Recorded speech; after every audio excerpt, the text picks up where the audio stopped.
құрметті көрермен, 7 мамыр отан қорғаушылар күніне орай арнайы шығарылым. Сіздермен бірге мен Ботагөз Мұратқызы және де бүгінгі студиямыздың қонағы Аналар жүрегі сарбаздар аналар кеңесі Республикалық қоғамдық бірлестіктің Абай облысындағы өкілі Айнұр Баяхметқызы. Айнұр ханым, қош келдіңіз. Қош көрдік. Айнұр ханым, енді осы Аналар жүрегі ұйымының негізгі мақсаты мен миссиясы туралы айтып берсеңіз. Аналар жүрегі республикалық қоғамдық ұйымының негізгі мақсаты бұл мерзімді әскери қызметін өтеп жатқан сарбаздарға моральдық тұрғыдан, психологиялық тұрғыдан қолдау көрсету және де аналардың осы әскери қызметті өтеу барысындағы ұлдарына деген уайымдарын, осы әскери қызметтің барысында болып жатқан қандай да бір келеңсіз жағдайларда шешімін таппай жатқан сұрақтарды жоғары жаққа жеткізу, сол аналардың үнін қоғамға, үкіметке жеткізу және сол кісілерді қолдау болып табылады. Ұйым қай жылы, қай уақытта ашылды, сол туралы айтып берсеңіз. Қоғамдық бірлестік 2019 жылы Павлодар қаласында Лилия Юрьевна Хайруллина деген ханымның бастамасымен құрылған болатын. Кейіннен 2022-2021 жылдары республикалық қоғамдық ұйым болып қайтадан тіркелді. Қазіргі таңда біздің республикамыздың көптеген ірі қалаларында 13 өкіліміз бар. Осы 13 өкіл әрбір облыстарда, ірі қалаларда орналасқан әскери бөлімдердегі сарбаздармен тікелей жұмыс атқарып, сол кісілердің ата-аналарымен жұмыс атқарып келе жатыр. Қазір енді ұйымда қанша анамен сарбаздарды байланыстырып жатырсыздар және алдағы уақытта қанша аналарға моральдық тұрғыда көмектесу ойларыңызда бар? Жаңа айтып өткендей, қазіргі таңда 13 өкіліміз бар Қазақстанның түкпір-түкпірінде. Осы 13 өкіл Қазақстанның бір 18-ге жуық қалалары, облыстарын қамтып, сол өңірлердегі әскери бөлімдердегі сарбаздармен және олардың ата-аналарымен жұмыс жасап отыр. Алдағы уақытта қанша ата-анаға көмек көрсету ойларыңызда дегенде, енді қаншалықты ата-ана жүгінеді, соншалықты ата-анаға көмек көрсетуге дайынбыз. Енді ұйымға келер-келмес бұрын ата-аналар міндетті түрде тіркелу қажет пе? Сол туралы айтып берсеңіз. Ұйымға келер алдында ең бастысы ол әрбір ананың өзінің өтініші. Әрбір ананың өзінің тек қана өзінің баласы емес, басқа сарбаздарға да қолдау көрсетемін деген өзінің жүрек жарды бір өтініші болу керек, соған ұмтылысы болу керек. Одан кейін барып осы қоғамдық ұйымның басшысына өтініш білдіреміз. Ол кісі өз тарапынан сұрақ жауап алып, біраз қарастырғаннан кейін әрі қарай барып біздің жаңағы жеке мәліметтерімізді жоғары жаққа жолдайды. Өйткені біздің әрбір өкілдің жеке мәліметтері Қорғаныс министрлігінде, Ішкі істер министрлігінде және де басқа да өкілетті органдарға тіркелеміз. Бұл жерде басты мақсат бір жылға ғана өзіңнің балаңның жаңағы әскери қызметін өткеру кезінде ғана емес, одан ары қарай да басқа да балаларға, ата-аналарға қолдау көрсетем деген бір миссияңыз дейміз ғой, өзіңіздің бір сол шешімге келу керек. Одан кейін барып ары қарай жұмыс жасауға болады. Ұйым сарбаз аналарына қандай қолдау көрсетеді? Ең біріншіден ұйым сарбаздарға да, сарбаздың аналарына да моральдық тұрғыдан көмек көрсетеді. Өйткені әрбір ана үшін өзінің жаңағы баласы мерзімді әскери қызметке кетіп бара жатқан кезде бір үлкен уайым тұрады. Қай ана болмасын, үлкен уайым, әрбір ата-ана үшін ол стресс. Ол қайтып үйіне келгенге дейін бір жыл осы уайымда жүреді. Әртүрлі сұрақтар пайда болады, неше түрлі енді ұлың алыста жүргеннен кейін күнде бір ой келіп кетеді анаға. Сол кезде бір моральдық тұрғыдан қолдау көрсетеміз, ең алдымен психологиялық тұрғыдан қолдау, қажет болып жатқан кезде құқықтық тұрғыдан да қолдау көрсетіліп жатамыз. Сарбаздарға да дәл солай. Қорғаныс істері жөніндегі департаментке келіп, осы әскерге шақырту алған күннен бастап моральдық тұрғыдан қолдау, одан ары қарай әскери бөлімге барып түскен кезде әскери бөлімге барып, сол жерде де әңгіме жүргізіп, психологиялық тренингтер жүргізіп, психологтармен бірге түрлі шаралар жүргізіп, үйіне қайтқанға дейін сол әскердегі сарбаздардың эмоционалдық жағдайы, медициналық көмектің уақытылы болуы, психологиялық тұрғыдан сол сарбаздардың көңіл күйінің дұрыс болуын қадағалап, соларға моральдық, құқықтық, психологиялық тұрғыдан қолдау көрсетеміз. Сіздер қаншалықты жиі барасыздар әскери бөлімдерге? Қаншалықты жиі барамыз дегенде, бұл жерде әрбір өкілдің өзінің негізгі қызметі бар, атқарып жатқан. Өйткені бұл қоғамдық жұмыс болғандықтан, бұл жерде ешқандай бір қызмет емес, бұл бос уақытымызды арнаймыз. Демалыс күндерімізді, мерекелік демалыс күндерімізді, енді қаншалықты бос уақытымыз болады, соншалықты баруға тырысамыз. Енді өйткені бізде бір облыста әскери бөлімдер көп болуы мүмкін. Кейбір облыстарда аз болып жатса, бір 4-5, бір қалада 1-2 әскери бөлім болып жатса, кейбір қалаларда 20-30-ға жуық әскери бөлімдер болады. Оның барлығын аралап шығу әрбір демалыста бұл енді уақытты талап етеді. Негізінен айына 1 рет барып, сарбаздармен әңгіме жүргізіп, олардың тамақтануын қадағалап, медициналық көмекті көрсететін бөлімдерін көріп қайтуға тырысамыз. Бірақ кей кезде енді 2 айда бір, 3 айда бір баратын да уақыттарымыз болады. Бірақ әрқашан 24 сағат, аптасына 7 күн хабарда боламыз. Егер қандай да бір сұрақтар туындайтын болса, қандай да бір көмек қажет болатын болса, міндетті түрде кез келген уақытта оны уақытылы шешіп көмектесуге тырысамыз. Енді жаңағы жас сарбаздардың бойында патриоттық тәрбиені ары қарай ұштастыру үшін сіздерде қандай да бір шаралар ұйымдастырылады ма? Мысалы, кейде жас сарбаздар 18 жасқа тола сала өз қалауынсыз келіп жатады, әскерге. Сол бойынша сіздерде қандай да шаралар ұйымдастырылады ма? Бұл жаңа айтып өткендей, қорғаныс істері жөніндегі департаментке балалар әскерге шақыртумен, енді кейде қалауынсыз келеді, кейде өзінің қалауымен келеді. Бірақ сол жерге келіп түскеннен бастап, енді біз жаңа айтып өткендей, уақытымыздың қаншалықты уақытымыз болады, соған байланысты барып, сол әскерге ертең аттанайын деп отырған балаларға барынша қолдау көрсетуге тырысамыз. Яғни отан қорғау әрбір ер азаматтың адал борышы, осы борышты атқаруға ешқандай қорқыныссыз, ешқандай өкінішсіз баруға, ішіндегі бір патриоттық сезімді оятуға тырысамыз. Енді қолдау ретінде, ата-ана ретінде өзіміздің тілегімізді айтып, батамызды беріп дегендей, барып түскеннен кейін міндетті түрде, мысалы, Абай облысынан Алматы облысына сарбаздар кетіп бара жатса, Алматы облысындағы өкілдерге міндетті түрде айтамыз. Менің облысымнан осындай бала, осындай әскери бөлімге кетіп бара жатыр. Осындай, енді көресің ғой сөйлескеннен кейін.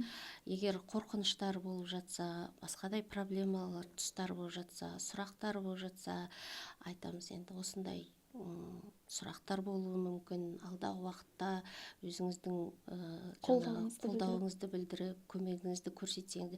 Біз негізі 13 жаңағы өкілдің арасында өте қатты тығыз байланысымыз бар.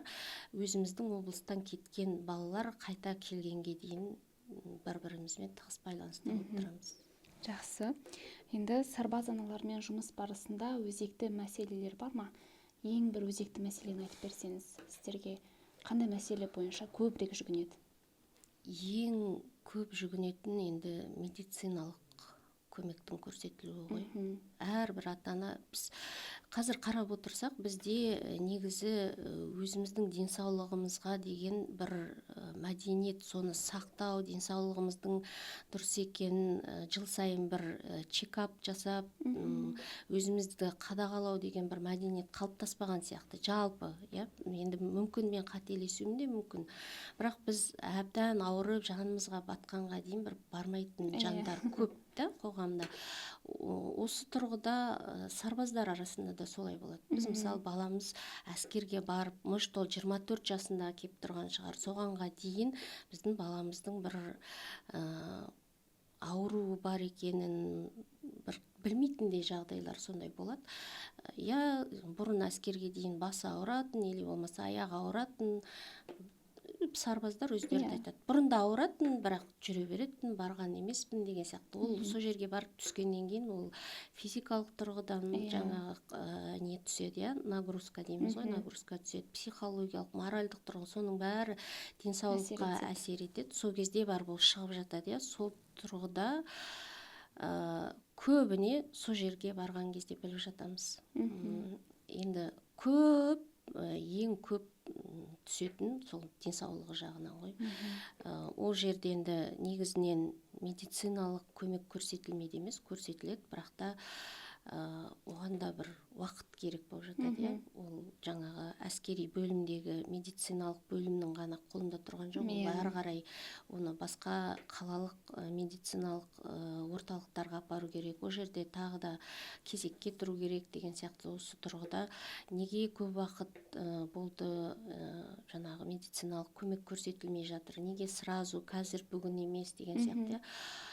Кей кезде бір әскери бөлімнің жаңағы медициналық бөлімінде дәрілер болмай қалып жатады. Енді бір арнайы бір спецификалық дәрілер болады. Енді олар енді қарастырылмаған. Жалпы бірінші медициналық көмек, бас ауру, іш ауру, грипп деген сияқты ондай дәрілер мен қамтамасыз етілген ғой, бірақ кей кезде бір арнайы дәрілер жоқ болып жатады. Сирек кездесетін дәрілер. Сол кезде ата-аналар алып беріп жатады. Сол кездерде мысалы ата-аналарда енді сұрақтар пайда болады, арыз-шағымдар пайда болады деген сияқты. Енді көп жағдай сол денсаулығына байланысты болады. Одан кейін қоңырау шалу. Әр ана енді өзімен күніне кемінде бір рет сөйлескісі келеді ғой. Сол аптасына бір рет қоңырау шалатын, сол ұзақ. Кей кезде ол қоңырау шалатын аптада ол бала мысалы полигонда болуы мүмкін, или болмаса басқа да жағдайлармен ата-анасымен хабарласпай қалса, енді сол кезде ата-аналар алаңдап жатады. Енді бірақ бәрі уақытылы шешіледі. Уайымдамаңыздар деңізші. Енді ұйымды басқару кезі осы сіздің ана ретіндегі өміріңізге қаншалықты әсер етті? Ұйымды басқару дегенде мен ұйымды басқармаймын, мен ұйымның өкілімін. Жалпы осы ұйымның ана ретіндегі көзқарасымды қаншалықты өзгертті дегенге келсек, бір 180 градусқа өзгерттік десек болады қоғамдық ұйым. Бұл қоғамдық ұйымға келердің алдында мен де осы көпшілік ата-аналар сияқты осы мен бір түйір баламды әскерге жібермеймін, әскерде деген мындай жағдай болып жатыр, андай жағдай, сені жібермеймін, қайтсем де алып қалам деген ата-ананың бірі мен болғанмын. Бірақ ұлымның бір беткейлігі, мен өзім қатарластарымен кетем, мен әскерге барам деп қайтпай тұрғанын көргеннен кейін мен уже ол әскерге бармай тұрып, ертең әскерде бір жағдай болып жатса, келеңсіздік болып жатса, мен кімге айта алам? Менің артымда ондай ешқандай бір көмектесетін көкем жоқ, ағам жоқ деген сияқты. Мен қайда барып, кімнен көмек сұрай алам деген сондай қорқыныш әрбір ата-анада, қазіргі қоғамдағы әрбір ата-анада бар. Ол әскерге баласының әскерге баратын уақыты таяған сайын ол үдей береді. Мен де сол сияқты іздендім. Сол кезде осы сарбаздар аналары қоғамдық ұйымына көзім түсті, сол жерге жаздым электрондық почтасына. Павлодар қаласы деп тұр екен. Мен Павлодар қаласында ғана көмек көрсетесіздер ма, жоқ жалпы барлық республиканың басқа өңірлерінде де көрсетесіздер ма, не істеуге болады, сіздердің ұйымға қалай кіруге болады, қандай көмек көрсетесіздер деп өзім бірінші ұсыныс тастадым. Ол кісі менің ұсынысымды қабыл алды. Жаңағы айтып өткендей сұрақтарын қойып, біраз әңгімелескеннен кейін осы Абай облысындағы өкілі болуға ұсыныс берді. Ұлымды әскерге шақырғанға дейін мен 1 жылдай осы қоғамдық ұйымның ішінде жұмыс істедім. Әскери бөлімдерге барып көрдім. Ол жердегі әскери қызметкерлердің сарбаздарға деген жаңағы қарым-қатынасын көрдім, ішінен көрдім. Мен бұрын сырттан жаңағы әлеуметтік желілерден бақылап отырсам, мен уже ішіне барып көріп, тамақтануын көрдім, жататын орындарын көрдім, күнделікті сарбаздардың істеп жатқан қызметтерін, сарбаздармен әңгімелестім. Содан кейін барып менің ойым өзгерді десек болады. Сіз үшін енді сарбаз анасы болу нені білдіреді? Бұл Абай облысындағы жаңағы аналар жүрегі ұйымының өкілі ретінде емес, сарбаз анасы ретіндегі өз ойыңызды білдірсеңіз. Сарбаз анасы болу ол үлкен бір сабырлық пен төзімді қажет етеді. Бұл 1 жыл балаң жырақта жүргенде, жаңағы айтқандай аптасына 1-ақ рет даусын ғана еститін, енді видео вызовта болады, бірақ дегенмен де ол күндегідей университетте оқып жүрген, мектепте оқып жүрген сияқты таңертең шығарып сап, кешке қарсы алмайсың. Сен балаңды 1 жылға шығарып сап, 1 жылдан кейін ғана қарсы аласың. Осы уақыт бір үлкен төзімділікті, үлкен бір сар уайымға салынып кетпей, сол баланың қайтып келгенге дейін қолдау көрсету, ең бірінші ана қолдау көрсету керек. Сарбаздың аман есен оралуына, абыроймен атқарып келуіне бірден бір мотивация, бір үлкен күш беретін ол ана. Егер ата-ана әрбір сөйлескен сайын мен сені мақтан етемін, сен міндетті түрде абыроймен атқарып кел деп қолдау беріп отырса, ол жігерленеді бала. Бұл ата-ана үшін де, сарбаз үшін де бір сондай бір сарқылмас бір төзімділікпен соның бір бейнесі деп ойлаймын. 1 жыл бір тақымыңды қысып отырасың. 1 жыл сол өңірде ешқандай жаманшылық болмасын, сол қызмет атқарып жатқан жерде су тасымасын, жаңағы басқа төтенше жағдай болмасын, или болмаса басқа да қоғамдық жаңағы келеңсіз жағдай болмасын деп соны тілеп отырасың. Бұл бір тақымыңды қысып, бір өз-өзіңді ұстап жүретін уақыт қой. Сарбаздың анасы болу деген ол бір, білмеймін, мен айта алмаймын. Шыдамдылықты да, төзімділікті де талап етеді. Бәрін талап ететін. Сол шыдамдылық пен төзімділіктің бір бәсекеге түсетін, соның бір білмеймін, соны сыналатын кез сияқты. Қаншалықты соны шыдап, қаншалықты сен өз-өзіңді ұстай білесің, сарбазға қаншалықты жігер бере аласың, соны бір сыналатын шақ деп айтсақ болады. Жақсы, рахмет. Енді барлық аналарға және сарбаздарға өзіңіздің бір тілегіңізді айтып кетсеңіз. Сарбаздарға да, аналарға да ең алдымен сол төзімділік, шыдамдылықты тілеймін. Бірлікте болу керекпіз. Сарбаздарға барған сайын айтамыз, бір үйдің баласындай бір жағадан бас, бір жеңнен қол шығарып, осы 1 жылда тату тәтті бірлікпен өткеруіміз керек деп.